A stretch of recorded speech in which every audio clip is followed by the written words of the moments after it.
Hello बच्चों, कैसे हैं आप लोग। आशा करता हूं कि आप लोग स्वस्थ होंगे, मस्त होंगे। तो बच्चों, ज़्यादा समय न लेते हुए हम लोग अपने टॉपिक की ओर बढ़ते हैं। तो आइए, हमारे यूट्यूब चैनल आदर्श कोचिंग हब में आप लोगों का बहुत बहुत स्वागत है। जैसे कि बच्चों, हम लोग जो पहला पार्ट था वो रासायनिक अपक्रिया एवं संवेदन, उसका तो पढ़ा ही पढ़ा उसको। उसके बाद हमने दूसरा जो पार्ट था अम्ल, क्षार और लवण, तो अम्ल के बारे में हमने विधिवत पढ़ा और सीखा और जाना। उसके बाद में हमने क्षार के बारे में सीखा, पढ़ा और जाना। एक एक के बारे में हमने बेसिक बारे में बताया, सिखाया कि कैसे क्या होता है, क्षार क्या होता है, क्षारक कौन होते हैं, अम्ल क्या है ना। वो आर्यन के नियमानुसार कैसे क्या किया गया। तो बच्चों, अब हम लोग इस प्रकार, अगर आप चाहते हैं तो आप इसे स्क्रीनशॉट पे नोट करके साफ करके देखते कि आवाज सुनकर आप नोट्स कंप्लीट कर सकते हैं, क्योंकि हम एक तरफ से पढ़ा रहे हैं, ठीक है ना। इसमें बीच बीच में कोई एक ऐसा क्वेश्चन हो जाता है जो सारे क्वेश्चन नहीं कराया जा सकता। सारे क्वेश्चन कराने का मतलब हुआ कि पूरा किताब छपवाना। इसलिए हम लोग मुख्य टॉपिक और काफी से काफी जानकारी वाला और जो दैनिक जीवन में उपयोग होते हैं, जो बोर्ड की दृष्टि से बहुत महत्वपूर्ण होते हैं, उसी के बारे में हम लोग पढ़ते हैं। बाकी एक बात मैं बता दूं हम लोगों को कि किताब जरूर पढ़ते रहिएगा, क्योंकि जो जानकारी किताब में मिलती है वो हम लोग सिर्फ यहाँ रास्ता बताते हैं और बोर्ड की दृष्टि से पढ़ाते हैं, और आपको रास्ता दिखाना हमारा लोग का कर्तव्य है। बाकी अच्छी जानकारी के लिए आपको किताब से जुड़े रहना चाहिए और किताब को पढ़ना चाहिए, ठीक है ना। चलिए बच्चों, हम लोग अम्ल क्षार तो पढ़े, उसके बाद देखिए जलीय विलयन में अम्ल तथा क्षार का व्यवहार।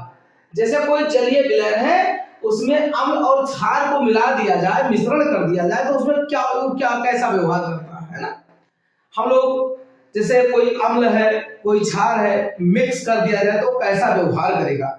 जैसे आप लोग कभी खाना खाया होगा, जब सब्जी हम खाते हैं या मान लीजिए दाल खाते तो दाल में हल्दी पड़ी रहती है, और जब उसको निरमा से क्षारक चीज से धुला जाता है, माजा, तो हमारा रंग बदल जाता है, तो रासायनिक अपक्रियाएं हो जाती हैं। उसी प्रकार यहाँ देखिए, इसमें बताया गया जलीय विलयन में अम्ल तथा क्षार का व्यवहार, कि अम्ल और क्षार का किसी जलीय विलयन में मिलाए दी जाए तो कैसा व्यवहार करें। तो बच्चों, अम्ल का व्यवहार जलीय विलयन में सभी अम्ल स्वतंत्र रूप से हाइड्रोक्लोरिक आयन H3+ को मुक्त कर देते हैं।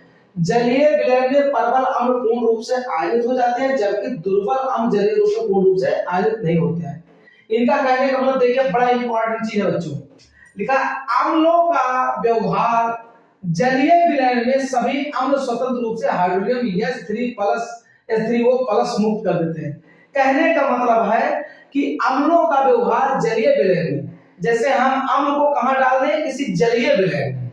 अम्ल को हम कहां डाल दें, किसी जलीय विलयन में, और जैसे हम जलीय विलयन में डालेंगे, जब हम किसी अम्ल को जलीय विलयन में डालेंगे तो उसमें एक घटना उत्पन्न होती है। एक घटना होती है, वो घटना क्या है, वो घटना यह है बच्चों कि हाइड्रोनियम आयन H3O+, ये आयन क्या हो जाती है, मुक्त हो जाती है, स्वतंत्र हो जाती है। स्वतंत्र मतलब बच्चों जिस पर किसी का प्रभाव ना पड़े, ठीक है ना। तो इन्होंने क्या कहा कि जब किसी अम्ल को जलीय विलयन में डाला जाता है, और जैसे जलीय विलयन में डाला जाता है, तैसे ये इसका हाइड्रोनियम आयन जो होता है H3O+, ये मुक्त रूप से क्या हो जाता है, स्वतंत्र मुक्त हो जाता है, स्वतंत्र हो जाता है। अब फिर मुक्त करते हैं, और फिर लिखा है जलीय विलयन में प्रबल अम्ल पूर्ण रूप से आयनित हो जाते हैं। जलीय विलयन में अम्ल जो है ना, विलयन में प्रबल अम्ल, कौन अम्ल, प्रबल अम्ल। प्रबल अम्ल, दुर्बल अम्ल, दो प्रकार के होते हैं, हमने पढ़ रखा है।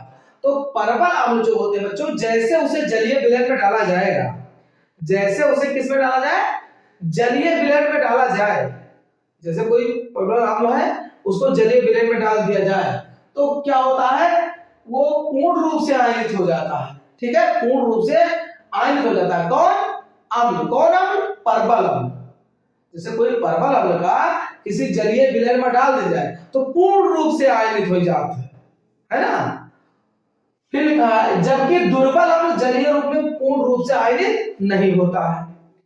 बच्चों, कहने का मतलब क्या है कि जैसे हम मान लो कोई अम्ल है और अम्ल को हम जलीय विलयन में डाल दें, अम्ल को अगर हम जलीय विलयन में डाल दें, और जैसे हम अम्ल को जलीय विलयन में डालेंगे तो पहला घटना तो ये हुई कि H3 वो प्लस आयनित हो जाए, पूर्ण रूप से मुक्त हो जाए, स्वतंत्र हो जाए।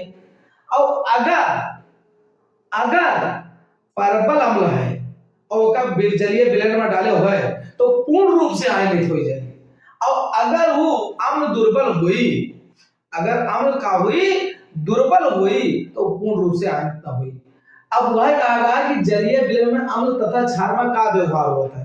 तो बच्चा सही बात तो ही है कि जैसे जलीय विलयन में हम दोनों अम्ल डाला और अम्ल जैसे डाला, जैसे वहां हाइड्रोनियम आयन का मतलब H3O प्लस का हो जाए, मुक्त हो जाए। और अगर जलीय विलयन में अम्ल डालत हो और पूर्ण रूप से का हो जाता है, का होता है आयनित हो जाते हैं, पूर्ण रूप से का हो जाता है आयनित। तो वो समझ लियो आप लोग कि कहा है परबल अम्ल है। अब अगर पूर्ण रूप से आयनित नहीं होता है तो इतना जरूर समझ लियो कि वो दुर्बल अम्ल है, ठीक है ना। फिर जैसे H2SO4 सल्फ्यूरिक अम्ल के वहां डाल देंगे जलीय विलयन में, और जैसे जलीय विलयन में डालो तैसे देखो हाइड्रोनियम आयन का हो जाएगा बेटा, विस्तृत का हो जाएगा, मुक्त होगा। ये H3O प्लस मतलब वही तो हम कह रहे हैं यहाँ पर H3O प्लस मुक्त हो गया और इनका हुआ सल्फ्यूरिक अम्ल हुआ मतलब अम्ल हुआ। और अम्ल का जैसे जल में डालो तैसे क्या हुआ बच्चों, H3O प्लस का हो गया, आयनित हो गया, ठीक। फिर देखो HCl हाइड्रोक्लोरिक अम्ल परबल अम्ल है हाइड्रोक्लोरिक, और कहां डाला गया बच्चों, जलीय विलयन में। तो जैसे जलीय विलयन में डालो तैसे देखो फिर आयनित हो जा, है ना, मुक्त हो गया H3O प्लस। देखो CH3COOH सिरका है, H2O जैसे वहां डालो तो अभी दुर्बल अम्ल है बच्चों। मजे के बाद देखो हम लोग क्या पढ़ेगा कि जो दुर्बल अम्ल होता है वो पूर्ण रूप से आयनित नहीं होता है, जबकि परबल अम्ल पूर्ण रूप से आयनित हो जाता है। अभी देखो सिरका है सूत्र बेटा CH3COOH है ना। अब जल में जैसे क्या कराएगा डालागा तो ऐसे H3O प्लस आयनित होगा और CH3O माइनस। अब यहाँ पर देखो तीर जोन लिखा है बेटो, लिखा है ये उत्क्रमणीय का चिन्ह है। उत्क्रमणीय का मतलब इन्हें दोनों का मिलाए दो तो ये बन जाएंगे और इन्हें दोनों मिलाओ तो ये हो जाए, जबकि हमारा ऐसा नहीं हो सकता है। अगर ये ऐसा है तो ऐसे ही नहीं बन सकता है, ठीक है ना। HCl प्लस H2O से क्या बना H3O प्लस Cl माइनस, लेकिन H3O प्लस Cl माइनस से ई ऐसे नहीं बन सकता। कहने का मतलब HCl और H2O जब हमने इसको आपस में मिलाया, जब हमने हाइड्रोक्लोरिक अम्ल अर्थात परबल अम्ल को जलीय विलयन में मिलाया तो H3O प्लस और क्या बना CH3 क्या कहते हैं Cl मतलब क्लोरीन अलग। लेकिन अगर हम उल्टा काम करें CH3O प्लस और Cl को बढ़ाए तो इसको मिलाने पर ऐसा नहीं बनेगा, लेकिन ऐसे मिलाने पर ऐसा बन जाएगा। लेकिन देखिए यहाँ पर दुर्बल अम्ल जो है CH3COH प्लस H2O ये चिन्ह उत्क्रमणीय का है बच्चों। उत्क्रमणीय का मतलब इसको दोनों को मिलाने से ये दोनों बन जाएंगे और उसको दोनों मिलाने से ये बन जाएंगे, जबकि ये दोनों में ऐसे नहीं, क्योंकि ये परबल अम्ल है। और परबल अम्ल जो होता है बच्चों पूर्ण रूप से आयनित हो जाता है, जबकि दुर्बल अम्ल पूर्ण रूप से आयनित नहीं होता है। अब लिखा है क्षारकों का व्यवहार। हमने क्षार और क्षारक दो चीज पढ़ा। क्षारकों का व्यवहार तो जलीय विलयन में क्षारक स्वतंत्र रूप से हाइड्रोक्साइड आयन देते हैं, वहां हाइड्रोनियम आयन देता था। किसकी बात होती थी, अम्ल की जब बात होती थी। जब हम किसी अम्ल को जलीय विलयन में डालते थे तो हाइड्रोनियम आयन मुक्त होती थी, लेकिन जब हम जलीय विलयन में क्षारक को स्वतंत्र रूप से डालें तो क्या होता है, हाइड्रोक्साइड आयन मुक्त करते हैं। यहाँ पर इतना ही अंतर है, अम्ल के कारण जलीय विलयन में डालने पर H3O प्लस उत्पन्न होता है। और ध्यान से सुनो, यहाँ पर अगर क्षार को डाला जाए, किसको डाला जाए, क्षार को जलीय विलयन में डाला जाए तो कौन मुक्त हो जाता है, OH माइनस मुक्त हो जाता है। तो वही जलीय विलयन में क्षारों को स्वतंत्र रूप से एक रूप से हाइड्रोक्साइड OH माइनस मुक्त कर देते हैं। परबल क्षारक पूर्ण रूप से आयनित हो जाते हैं। जैसे यहाँ परबल अम्ल क्या था बच्चों, यहाँ था परबल अम्ल पूर्ण रूप से आयनित हो जाते हैं, यहाँ उसी प्रकार परबल क्षारक भी पूर्ण रूप से आयनित हो जाते हैं, जबकि दुर्बल क्षारक आंशिक रूप से वियोजित हो जाते हैं, ठीक है ना। अब देखिए जैसे सोडियम हाइड्रोक्साइड, अब सोडियम हाइड्रोक्साइड बच्चों का थोड़ा का तो देखो इतने प्लस OH माइनस हम लोग पढ़ भी चुके हैं इसको। मैग्नीशियम हाइड्रोक्साइड, मैग्नीशियम अलग हो गया, हाइड्रोक्साइड अलग हो गया। अमोनियम हाइड्रोक्साइड प्लस जल, अमोनियम अलग हो गया, हाइड्रोक्साइड अलग हो गया।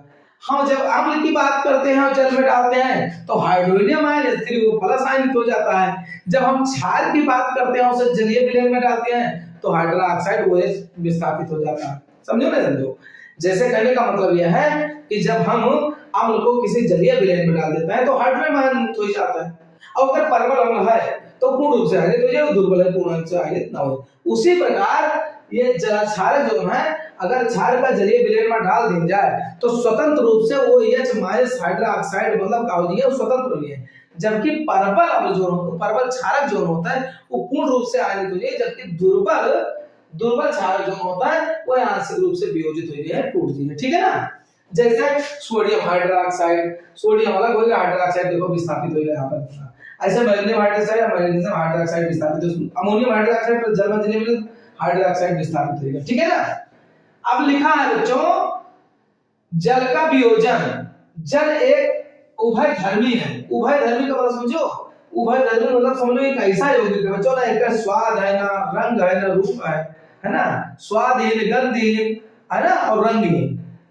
अगर हमारा जो जल होता है वो क्या होता है, एक अयौगिक ही तो है, तो कैसा होता है, रंगहीन होता है, स्वादहीन होता है, गंधहीन होता है। ना इसमें कोई गंध होती है, ना इसमें कोई स्वाद होती है और ना कोई इसमें रंग होता है। ठीक है ना। अब उसमें चाहे जो सा रंग मिला दो उसी रंग का हो जाता है। तो ये भी इसलिए उसे उभयधर्मी कहा गया। जल एक उभयधर्मी है, या हम क्या कहते हैं, उदासीन भी कह सकते हैं, या हम यौगिक कह सकते हैं कि ऐसा यौगिक जो रंगहीन, गंधहीन और स्वादहीन हो, वो क्या कहलाता है, जल ही है समझ लो।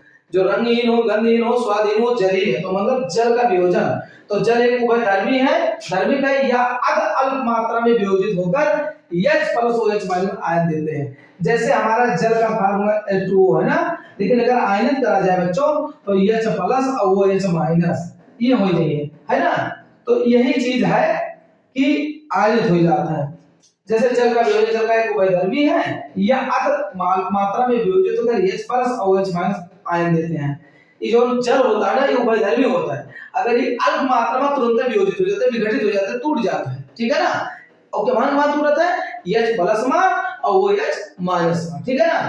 H+ और दूसरी बात कि ये बड़े मजे की बात है कि उत्क्रमणीय का चिन्ह लगा है। उत्क्रमणीय मतलब क्या है, जल से हाइड्रोजन प्लस हाइड्रोक्साइड बनता है और हाइड्रोजन हाइड्रोक्साइड का मिला दो तो जल बनता है।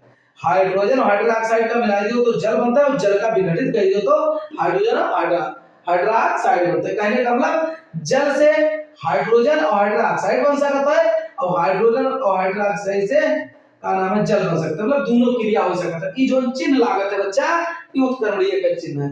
तो आज देखिए 2H2O है, हाइड्रोनियम आयन और OH अलग अलग हो गया ना। अब इसका मतलब यह कि जो 2H2O है, इसका मतलब है कि जल से हाइड्रोजन आयन और हाइड्रोक्साइड बनता है, और अगर दोनों का मिलाए तो उल्टा करो तो जल बनता है। ठीक।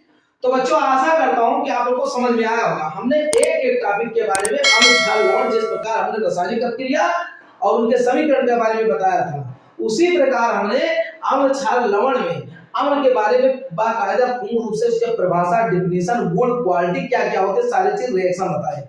फिर हमने क्षारक के बाद क्षार और क्षारक के बारे में बताया, उसका पूर्ण रूप से मैंने क्या व्याख्या किया, बताया, उसको जानने की कोशिश की, पूरा प्रत्यय किया गया, एक एक चीज के बारे में बताया। तो बच्चों आज हम तीसरा जो ये लेक्चर है हमारा अम्ल क्षार लवण का, ये तीसरा लेक्चर है। ये कौन सा लेक्चर है, शायद तीसरा है, चौथा जो भी हो।